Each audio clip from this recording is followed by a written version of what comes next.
Item ಯಾವುದೇ ಇರಲಿ try ಮಾಡಿ ಆಚಿ ಚಿಕನ್ ಮಸಾಲಾ.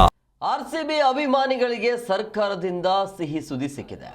8 ತಿಂಗಳ ವಿರಾಮದ ಬಳಿಕ ಬೆಂಗಳೂರಿನ ಚಿನ್ನಸ್ವಾಮಿ ಕ್ರೀಡಾಂಗಣದಲ್ಲಿ ಮತ್ತೆ IPL ಪಂದ್ಯ ನಡೆಯುತ್ತೆ.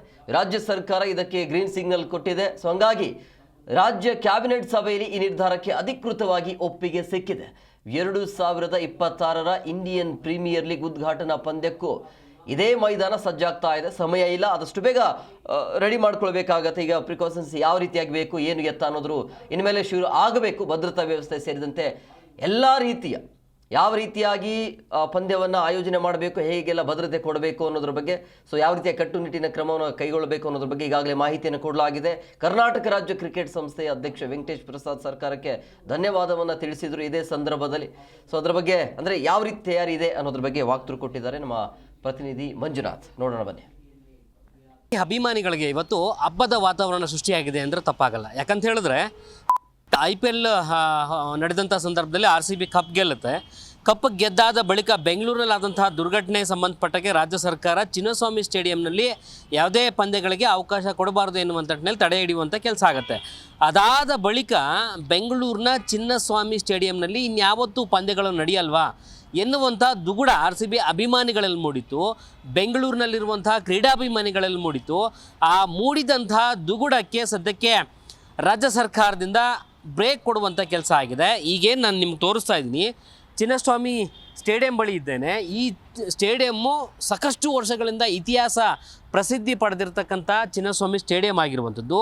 ಈ ಒಂದು ಸ್ಟೇಡಿಯಂನಲ್ಲಿ RCB ತಂಡ ಏನಿದೆಯೋ ಓಮ್ ಪಿಚ್ ಆಗಿ ಆಯ್ಕೆ ಮಾಡಿಕೊಂಡು 18 ವರ್ಷಗಳಿಂದಲೂ ಕೂಡ ಸತತವಾಗಿ ಆಡ್ಕೊಂಡು ಬಂದಿರುವಂಥದ್ದು.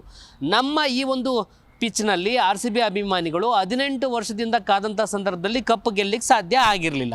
18 ವರ್ಷದ ಬಳಿಕ ಗುಜರಾತ್ನಲ್ಲಿ ಕಪ್ ಗೆದ್ದರೂ ಕೂಡ, ಅಂದರೆ 2025ರ ಸಂದರ್ಭದಲ್ಲಿ ಗುಜರಾತ್ನ ನರೇಂದ್ರ ಮೋದಿ ಸ್ಟೇಡಿಯಂನಲ್ಲಿ ಕಪ್ ಗೆದ್ದರೂ ಕೂಡ ಇಲ್ಲಿ ಸಂಭ್ರಮಾಚರಣೆ ನಾವು ಮಾಡಲೇಬೇಕು ಎನ್ನುವಂಥ ನಿಟ್ಟಿನಲ್ಲಿ RCB ಮ್ಯಾನೇಜ್ಮೆಂಟ್ ತೀರ್ಮಾನವನ್ನು ಕೈಗೊಂಡು ಈ ಒಂದು ಸ್ಟೇಡಿಯಂಗೆ ಬರುವಂಥ ಕೆಲಸ ಆಗತ್ತೆ. ಕಳೆದ ಜೂನ್ 4, 2025ರಂದು RCB ಪಾಲಿಗೆ ಆ ಒಂದು ದಿನ ಅತ್ಯಂತ ಕರಾಳ ದಿನ ಆಗಿತ್ತು ಅಂದರೆ ತಪ್ಪಾಗಲ್ಲ. ಕಾಲ್ತುಳಿತ ದುರಂತ ಬಳಿಕ ಚಿನ್ನಸ್ವಾಮಿ ಸ್ಟೇಡಿಯಂ ಕ್ರಿಕೆಟ್ ಹಬ್ಬಕ್ಕೆ ಗ್ರಹಣ ಕವಿದಿತ್ತು ಎನ್ನುವಂಥ ನಿಟ್ಟಿನಲ್ಲಿ ಏನಿತ್ತು, ಅಂದರೆ ಗ್ರಹಣ ಹಿಡಿದಿತ್ತು ಎನ್ನುವಂಥ ನಿಟ್ಟಿನಲ್ಲಿ ಏನಿತ್ತು ಆವತ್ತಿನ ದಿನ ಆದಂಥ ಇನ್ಸಿಡೆಂಟು, ಆ ಒಂದು ಗ್ರಹಣ ಕವಿದಿದೆ ಅಂದರೆ ತಪ್ಪಾಗಲ್ಲ. ಯಾಕಂತ ಹೇಳಿದ್ರೆ ನಿನ್ನೆ ಗೃಹ ಸಚಿವರ ಕೈ ಸೇರಿದಂಥ ಚಿನ್ನಸ್ವಾಮಿ ಪರಿಶೀಲನಾ ತಂಡ ಏನಿತ್ತು, ಜಸ್ಟಿಸ್ ಕುನ್ಹಾ ಅವರ ವರದಿ ಗೃಹ ಸಚಿವರಾಗಿರುವಂಥ ಡಾಕ್ಟರ್ G. ಪರಮೇಶ್ವರ್ ಅವರ ಕೈಗೆ ವರದಿ ಸಲ್ಲಿಕೆ ಆಗಿತ್ತು. ಸಲ್ಲಿಕೆ ಆದ ನಂತರ ನಾನು ಈ ಒಂದು ಚಿನ್ನಸ್ವಾಮಿ ಸಂಬಂಧಪಟ್ಟಾಗಿರುವಂಥ ವರದಿಯನ್ನು ಮುಖ್ಯಮಂತ್ರಿ ಸಿದ್ದರಾಮಯ್ಯನವರ ಅಂಗಳಕ್ಕೆ ತೆಗೆದುಕೊಂಡು ಹೋಗಿ ಅಲ್ಲಿ ನಿಮಗೆ ಶುಭ ಸುದ್ದಿಯನ್ನು ಕೊಡ್ತೇನೆ ಎನ್ನುವಂಥ ನಿಟ್ಟಿನಲ್ಲಿ ಕಳೆದ 2-3 ದಿನಗಳ ಹಿಂದೆ ಗೃಹ ಸಚಿವರಾಗಿರುವಂಥ ಪರಮೇಶ್ವರ್ ಅವರು ಶುಭ ಸುದ್ದಿಯನ್ನು 2-3 ದಿನಗಳ ಹಿಂದೆಯೇ ಒಂದು ರೀತಿ ಸೂಚನೆ ರೂಪದಲ್ಲಿ ಕೊಟ್ಟಿದ್ದರು. ನಿನ್ನೆ ಸಭೆ ಆಗತ್ತೆ. ಚಿನ್ನಸ್ವಾಮಿ ಸ್ಟೇಡಿಯಂ ಸಂಬಂಧಪಟ್ಟಾಗೆ RCB ಮ್ಯಾನೇಜ್ಮೆಂಟು ಸೇರಿದಂತೆ KSCA ಅಧ್ಯಕ್ಷರಾಗಿರುವಂಥ ವೆಂಕಟೇಶ್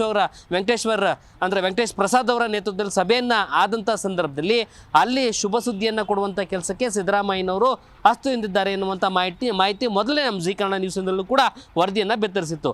ಅದೇ ಒಂದು ವರದಿ ಈಗ ಶುಭ ಸುದ್ದಿಯ ಮೂಲಕವಾಗಿ ಚಿನ್ನಸ್ವಾಮಿ ಸ್ಟೇಡಿಯಂನಲ್ಲಿ RCB ತಂಡ ಇಲ್ಲಿ ಬಂದು ಹಾಡ್ಬೋದು, ಜೊತೆಗೆ IPL ಪಂದ್ಯಾವಳಿಗಳನ್ನು ಕೂಡ ನೀವು ಹಾಡ್ಬೋದು ಎನ್ನುವಂಥ ನಿಟ್ಟಿನಲ್ಲಿ ಸದ್ಯಕ್ಕೆ ಚಿನ್ನಸ್ವಾಮಿ ಸ್ಟೇಡಿಯಂಗೆ ಶುಭ ಸುದ್ದಿ ಕೊಡುವ ಮೂಲಕವಾಗಿ ಒಂದಷ್ಟು ಸೂಚನೆಗಳನ್ನು ಕೂಡ ಕೊಡಲಾಗಿದೆ. ಅಂದರೆ ಈ ಒಂದು ಸ್ಟೇಡಿಯಂನಲ್ಲಿ ಏನೆಲ್ಲ ಭದ್ರತಾ ಲೋಪಗಳಿರ್ಬೋದು, ಸೇರಿದಂಥ ಅಭಿಮಾನಿಗಳು ದೊಡ್ಡ ಪ್ರಮಾಣದಲ್ಲಿ ಸೇರುವಂಥ ಸಂದರ್ಭದಲ್ಲಿ, ಅಂದರೆ ಬಹುತೇಕ 32ರಿಂದ 36 ಸಾವಿರವರೆಗೂ ಕೂಡ ಇಲ್ಲಿ ಸೀಟ್ಗಳಿರುವಂಥದ್ದು, ಅಂದರೆ ಪ್ರೇಕ್ಷಕರಿಗಾಗಿ ಅಷ್ಟು ಸೀಟ್ಗಳು ಬಂದಾದ ಸಂದರ್ಭದಲ್ಲಿ, ಅಷ್ಟು ಪ್ರೇಕ್ಷಕರು ಬಂದಾದ ಸಂದರ್ಭದಲ್ಲಿ ನೀವೆಲ್ಲ ಭದ್ರತೆಗಳು ಏನು ವಿಫಲತೆ ಎನ್ನುವಂಥ ನಿಟ್ಟಿನಲ್ಲಿ ಕಾಡ್ತಾ ಇತ್ತು ನಿಮಗೆ, ಅವೆಲ್ಲವನ್ನು ಕೂಡ ಸರಿಪಡಿಸಿಕೊಳ್ಳಿ ಎನ್ನುವಂಥ ಸೂಚನೆ ಕೊಟ್ಟಿರುವಂತಹ ಜೊತೆಗೆ ಮುಂಬರುವಂತಹ ಏನು ಮಾರ್ಚ್ 26ರಿಂದ 2026ರ IPL ಪಂದ್ಯಾವಳಿಗಳೇನು ಶುಭಾರಂಭ ಆಗ್ತಾ ಇದ್ದಾವೋ ಆ ಪಂದ್ಯಾವಳಿಗಳು ಶುಭಾರಂಭ ಆಗುವಂಥ ಸಂದರ್ಭದಲ್ಲಿ ಕಳೆದ ಬಾರಿ ಟ್ರೋಫಿಯನ್ನು ಗೆದ್ದಂಥ RCB ತಂಡ ಮೊದಲ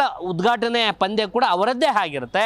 ಈ ಕಾರಣದಿಂದಾಗಿ RCB ತಂಡ ಇಲ್ಲೇ ಮೊದಲ ಪಂದ್ಯ ಅಂದರೆ IPL ಪಂದ್ಯಾವಳಿಗಳ 2026ರ ಉದ್ಘಾಟನಾ ಪಂದ್ಯ ಕೂಡ ಇಲ್ಲೇ ನಡೆಯುವಂಥ ಸಾಧ್ಯತೆ ಬಹುತೇಕವಾಗಿ ಖಚಿತವಾಗಿದೆ. ಈ ಒಂದು ಹಿನ್ನೆಲೆಯಲ್ಲಿ ಏನು ಈ ಒಂದು ಸ್ಟೇಡಿಯಂಗೆ ಗ್ರಹಣ ಹಿಡ್ದಿತ್ತೋ ಕಳೆಯುವ ಮೂಲಕವಾಗಿ ಗ್ರಹಣ ಕವಿಯುವ ಮೂಲಕವಾಗಿ ನಮ್ಮ ಬೆಂಗಳೂರು ಸೇರಿದಂತೆ ಇಡೀ ವಿಶ್ವದಾದ್ಯಂತ ಇರುವಂಥ RCB ಅಭಿಮಾನಿಗಳಿಗೆ ಒಂದೊಳ್ಳೆಯ ಶುಭ ಸುದ್ದಿ ಅಂದರೆ ತಪ್ಪಾಗಲ್ಲ. ಏನು ಚಿನ್ನಸ್ವಾಮಿ ಸ್ಟೇಡಿಯಮಲ್ಲಿ ಇನ್ಮೇಲೆ ಪಂದ್ಯಗಳು ನಡೆಯಲ್ವಾ, ರಾಷ್ಟ್ರೀಯ ಪಂದ್ಯಗಳು ನಡೆಯಲ್ವಾ, RCB ಪಂದ್ಯಗಳು ನಡೆಯಲ್ವಾ, IPL ಪಂದ್ಯಗಳು ನಡೆಯಲ್ವಾ ಎನ್ನುವಂಥ ನಿಟ್ಟಿನಲ್ಲಿ ಅಭಿಮಾನಿಗಳಲ್ಲಿ ಮೂಡಿದಂಥ ಕ್ವಶನ್ ಮಾರ್ಕ್ ಏನಿದೆಯೋ ಕ್ವಶನ್ ಮಾರ್ಕ್ಗೆ ಉತ್ತರವನ್ನು ಕೊಡುವಂಥ ಕೆಲಸ ರಾಜ್ಯ ಸರ್ಕಾರ ಅಂದರೆ ಸಿದ್ದರಾಮಯ್ಯನವರ ಸರ್ಕಾರ ಉತ್ತರದ ಮೂಲಕವಾಗಿ ಶುಭ ಸುದ್ದಿ ಕೊಟ್ಟಿದ್ದಾರೆ ಅಂದರೆ ತಪ್ಪಾಗಲ್ಲ. ಕ್ಯಾಮ್ರಾ ಪರ್ಸನ್ ನಾಗರಾಜ್ ಜೊತೆ ಮಂಜುನಾಥ್ ಹೊಸಹಳ್ಳಿ, ಜೀ ಕನ್ನಡ ನ್ಯೂಸ್, ಬೆಂಗಳೂರು.